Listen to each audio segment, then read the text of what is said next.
Face रे glow दरकार face डल देखा जाउची आपनक फेस रे संगे संगे फेशियल टू 10 गुणा ग्लो आसीबो। नड़िया तेल को यूज करी मात्र 5 मिनिट रे आपनक फेस पूरा सुंदर देखा जिवो। आज रेमेडी पाई आपनको दरकार पड़िबो प्रथम जिनस आमे नबा एलोवेरा जेल। तो ये आप चाहिए तो गोटे थर पर आप अल्प टिके बनई पारे आप चाहिए तो अधिक क्वांटिटी बनईकि आप स्टोर करके फ्रिज रखिकी भी 4-5 दिन यूज करेंगे आपण पसंद जपरी आप यूज कराया चाहते आप यूज करूँ। तो आप दरकार एलोवेरा जेल। तो ये मुझे अल्प टिके अध चामच पाखापाखि एलोवेरा जेल। एलोवेरा जेल आम स्किन को सॉफ्ट स्मूथ बनई थाए ग्लोइंग बनई थाए फेयर बनई थाए दाग धब्बा दूर करता है आपंक स्किन में इंस्टांट ग्लो आने साहाଯ୍य करता है एलोवेरा जेल। तो अध चामच पाखापाखि नहीं एलोवेरा जेल। एलोवेरा जेल नेला पर एथिरे हम सेकेंड जिनस यूज करबा जहाँकि हूँ नड़िया तेल। नड़िया तेल सब भल नड़िया तेल यूज करूँ जहाँकि आम स्किन बहुत भल होता है। सब वर्जिन कोकोनट ऑयल यूज करूँ जहाँकि आम स्किन को सॉफ्ट स्मूथ बनई थाए जो थे मिलावट न थाए केमिकल न थाए। जदि आप केमिकल वाला नड़िया तेल यूज करेंगे स्किन खराब हम तेणुक भल नड़िया तेल घरे थी नड़िया तेल रंधा नड़िया तेल आप भी यूज करेंगे जहाँकि स्किन भल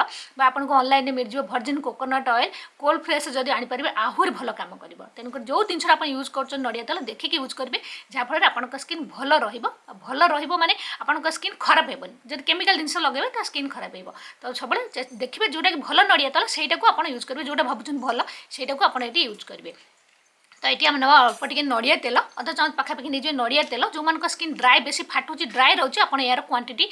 टे बढ़ेदेवे। तो नड़िया तेल दुई जाक जिनस को मिक्स कलापर तृतीय जिनस आम ये यूज करवा क्षीर। तो ये गोटे चामच 2 चामच पाखापाखि नहीं क्षीर कंचा क्षीर यूज करेंगे बहुत भर कंचा क्षीर रही लैक्टिक एसिड जहाँकि स्किन को गोरा करता बहुत सारा फैट मिनरल्स विटामिन रही जपरी क्षीर पीले आम हेल्दी बनी था सेपरी क्षीर जब आम स्किन लगेगा आपंक स्किन बहुत सुंदर बहुत गोरा है दाग धब्बा भी दूर है बहुत बढ़िया काम। नड़िया तेल सब भल मॉइस्चराइजर काम करता है आपंक स्किन को सॉफ्ट स्मूथ ग्लोइंग फेयर बनईबार हेल्प करता है। तेणु शीत दिन समस्त को तेल लगेगा निहाती जरूरी मोटे डरवा नहीं ड्राए स्किन ऑयल स्किन समस्ते तेल लगे पारे शीत दिन स्किन तेल बहुत ही जरूरी होता है। यहाँ सब भल टाइम होता है आम स्किन में तेल लगे था।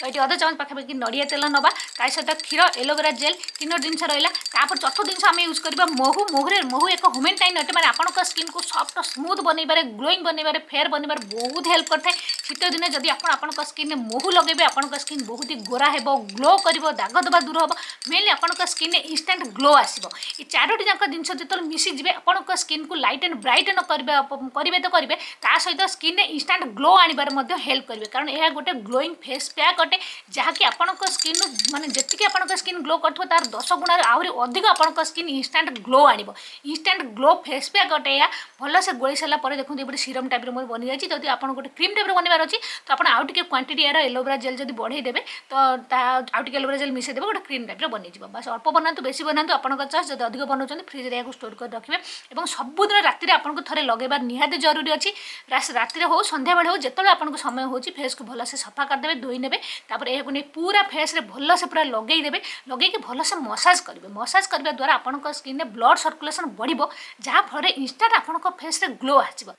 जदि बेसी समय ना किसी कथा नहीं आप 1 मिनिट हो 2 मिनिट हो जिते समय अच्छे भलसे मसाज कर दिंतु तलू ऊपर को कर मसाज करेंगे। जदि किसी मसाज टूल्स अच्छी तो आप टूल्स भी व्यवहार करेंगे जहाँफल सहज हो मसाज करवा भलसे मसाज करदे जहाँफल आपंक स्किन पूरा एक्टिव हो स्किन संगे संगे ग्लो आसो भलसे पूरा मसाज करदे बेकर मसाज करदे आप चाहिए तो हाथ भी मसाज करेंगे लगे पारे भलसे मसाज करदे पूरा राति जब आप रखिपार बहुत बढ़िया पूरा आपंक स्किन सॉफ्ट स्मूथ हम सकाळू आपको गोटे बहुत बढ़िया ग्लोइंग फेस मिल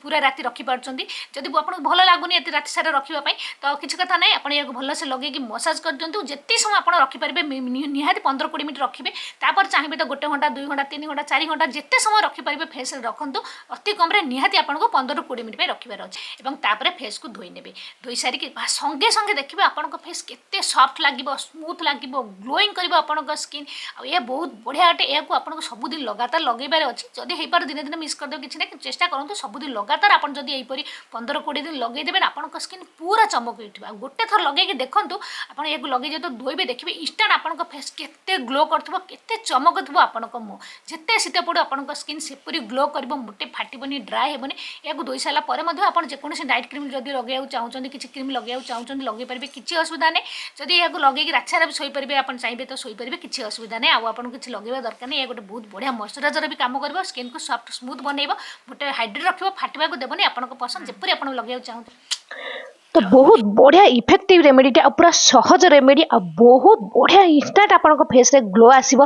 ग्लोइंग आपन मुह एते ग्लो करिवो कि शीत दिन देखिबो आपन मुह केते सुंदर देखा जिवो तो प्लीज आपन याको बनांतो यूज करंतु लगातार आपन याको गोटे सप्ताह यूज करंतु आ तापर देखंतु आपन मुह रे चमक किपरि देखा जाउ पूरा हीरा परि चमकिबो आपन मुह आ दाग दबा तो पूरा पूरी गायब हो जो तो निहाती यूज करबे आ किपरि लागिला कमेंट लिखि जणाइबे तान पुन देखा हबो नेक्स्ट वीडियो रे बाय।